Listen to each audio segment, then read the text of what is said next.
సాయిరామ్. ఈరోజు చండీ యాగం మొదలైన రోజు. అంటే భవానీ దీక్షలో పూర్తి చేసుకుని 41 రోజు భవానీ దీక్ష చేసి భవానీలందరూ చండీ యాగం చేస్తూ విడిముళ్ళు వేసుకుని అమ్మవారికి విడిముళ్ళు సమర్పించుకుంటున్న రోజు అన్నమాట. ఈ రోజుని మనం దుర్గమ్మ గురించి ఒక చిన్న కథ చెప్పుకుందాం. త్రిమూర్తుల్ని పాలనకి ఉపయోగించి మహాశక్తి త్రిమూర్తుల పాలన చేస్తున్న టైంలో ఆ రోజుల్లో రురుడు అనే ఒక రాక్షసుడు ఉండేవాడంట. ఆడికి దుర్గముడు అనే ఒక కొడుకు ఉండేవాడంట. ఆ దుర్గముడు చాలా దుష్ట పనులు చేస్తూ ఉండేవాడంట. కానీ ఒక రోజైనా కొన్ని రోజులు బ్రహ్మ గురించి చాలా తీవ్రమైన తపస్సు చేశాడంట. అప్పుడు బ్రహ్మ ప్రత్యక్షమయ్యాడంట. అతనికి ప్రత్యక్షమయ్యి, నన్ను ఎందుకు తపస్సు చేసావు, నా కోసం ఏం కోరిక కావాలి అని అడగ్గా, అతను నీతో పుట్టించబడ్డా ఎవరితోటి కూడా నాకు మరణం లేకుండా వరం ఇవ్వమని అడిగాడంట. వాడు దుర్గమ్ముడు చాలా చెడ్డవాడు అయినా సరే చావులేని వరం అడిగాడు.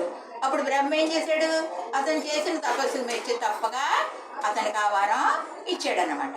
ఆ చావు లేకుండా వరం పొందిన ఆ దుర్గముడు చాలా దుర్మార్గుడయ్యి అందరినీ బాధిస్తా, దేవతలను అందరినీ హింసిస్తా, ఇంకా తన దుష్ట పనులు ఎన్ని చేస్తున్నాడంటే ఇంక అర్థం లేదన్నమాట. అలాంటప్పుడు దేవతలందరూ చాలా బాధపడి భయపడి శివుడి దగ్గరికి వెళ్ళి అడిగారట. ఏమని?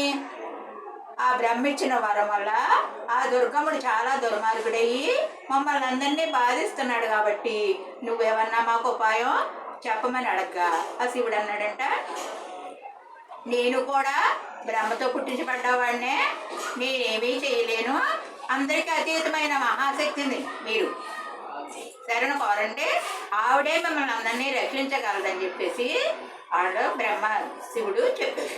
అప్పుడు దేవతలందరూ కలిసి ఏం చేశారు, మహాశక్తిని ప్రార్థించారు అన్నమాట. అమ్మ, ఈ దుర్గముడు అనే రాక్షసుడు మమ్మల్ని చాలా బాధిస్తున్నాడు, ఇతని భార్య నుండి మాకు విముక్తి కలిగించమ్మా అని ఆ దుర్గమ్మ తల్లిని ఎంతో ఎంతో ఎంతో భక్తి శ్రద్ధలతో వాళ్ళు ప్రార్థించగా అప్పుడు ఆవిడ ఏం చేసిందంటే ఆవిడకి వరం ఇచ్చిందన్నమాట. నేను మిమ్మల్ని అందరినీ కాపాడుతాను అని చెప్పి ఆవిడ ఏం చేసింది, ఆవిడ వచ్చిందన్నమాట. వింధ్యగిరి పర్వతం దగ్గరికి వచ్చిందన్నమాట. ఆవిడ ఆ వింధ్యగిరి పర్వతం దగ్గర ఉన్నాడన్నమాట ఆ దుర్గముడు.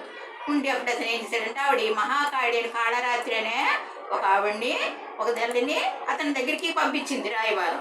నువ్వు ఈ దుష్ట పనులు మానుకోకపోతే మా దుర్గమ్మ తల్లి నిన్ను సంహరిస్తుంది, నువ్వు వీళ్ళందరినీ హింసించడం మానేయాలి అని ఆవిడ చెప్పినప్పుడు అతను ఆ కాళరాత్రిని కూడా చాలా బాధలు పెట్టి ఆవిడ మందిని కూడా అతను కావాలంటే ఆవిడ వెంటబడ్డాడంట.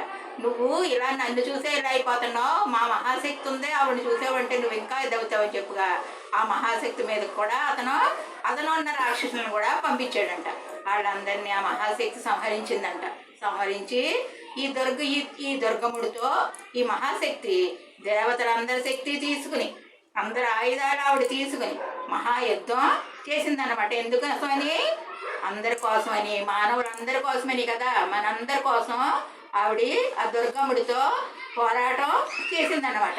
ఆవిడ ఆ పోరాటంలో ఒంటరిది అయిపోతుందని శ్రీశైలం నుంచి మల్లికార్జునుడు కూడా ఆవిడికి సహాయంగా వచ్చాడంట. ఆవిడ దగ్గరికి ఆవిడకి సహాయంగా వచ్చినందుకు గాను ఆవిడ యుద్ధం చేసి మల్లికార్జునుడి సహాయం కూడా తీసుకుని ఆ దుర్గముడిని సంహరించింది. మహాశక్తి దుర్గమ్మ తల్లి కదా. అందుకని చెప్పేసి అందరూ ఆ శక్తిని ఎలాగా వాళ్ళకి తోచిన రకంగా ఎర్ర బట్టలు ధరించి ఎర్రగాజులు వేసుకుని మహాశక్తివంతుడై 41 రోజు మహాశక్తిని మనందరం ఆరాధిస్తామన్నమాట కదా. అప్పుడు అందరూ ఎప్పుడైతే దుర్గమ్ముడు అంతమయ్యాడో దేవతలు అందరూ కూడా ఈ దుర్గమ్మ తల్లి మీద ఏం కురిపించారు, పూల వర్షం కురిపించారంట. అప్పుడు ఆ దేవత దుర్గమ్మ తల్లి సంతోషించి వాళ్ళందరి మీద కూడా అతన్ని ఈ దుర్గమ్ముడిని ఎక్కడి నుంచి వింధ్యాగిరి పర్వతం దగ్గర నుంచి ఇక్కడ నుంచి కనకదుర్గ తల్లి ఉన్నది కదా, అక్కడ ఆ పర్వతం దాకా తరుముకొచ్చి చంపింది అక్కడ ఆవిడ. అందుకని చెప్పేసి అక్కడ ఆవిడ అందరి మీద కనక వర్షం కురిపించిందంట. అందుకని కనకదుర్గ అయిందన్నమాట. బెజవాడ కొండ మీద కనకదుర్గం తల్లి కదా ఉన్నదన్నమాట. ఆవిడ అందుకని చెప్పేసి అందరూ కూడా ఈ 41 రోజులు ఆవిడ శక్తి తీసుకుని మనందరం కూడా మహాతల్లిని మహాదుర్గని ఆరాధన చెయ్యాలి కదా. జై దుర్గా జై జై దుర్గా జై దుర్గా జై జై దుర్గా జై మాతా జై జై మాతా జై మాతా జై జై మాతా. ఓం శక్తి ఓం ఓం శక్తి ఓం శక్తి ఓం ఓం శక్తి. నవ్వుల దుర్గా పువ్వుల దుర్గా దుర్గమ్మ దుర్గా జై జై దుర్గా దుర్గమ్మ దుర్గా జై జై దుర్గా. ఓం శక్తి ఓం శక్తి.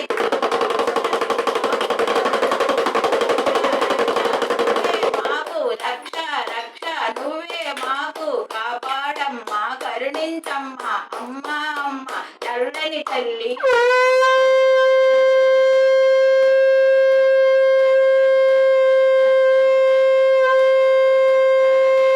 దుర్గా జై దుర్గా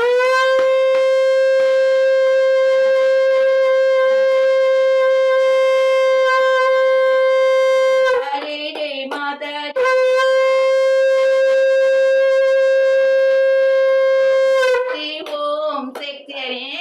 ఆవిడ్ని కీర్తించి ఎంతో శరణు శరణు శరణు శరణు తల్లి భవానీ తల్లి శరణని భవానీలందరూ శరణ వేడుతున్నారన్నమాట కదా.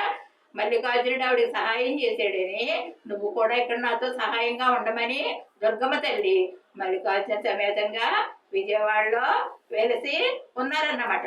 ఇప్పుడు అందరూ ఈ ఇడుముడికి వెళ్ళిన భవానీలందరూ జాగ్రత్తగా దీక్ష విరమించుకుని అమ్మ సేవలో అందరూ భద్రంగా ఎవరింటికి వాళ్ళు తిరిగి రావాలని ఆ మహాశక్తిని వేడుకుంటూ ఓం శక్తి ఓం శక్తి ఓం శక్తి.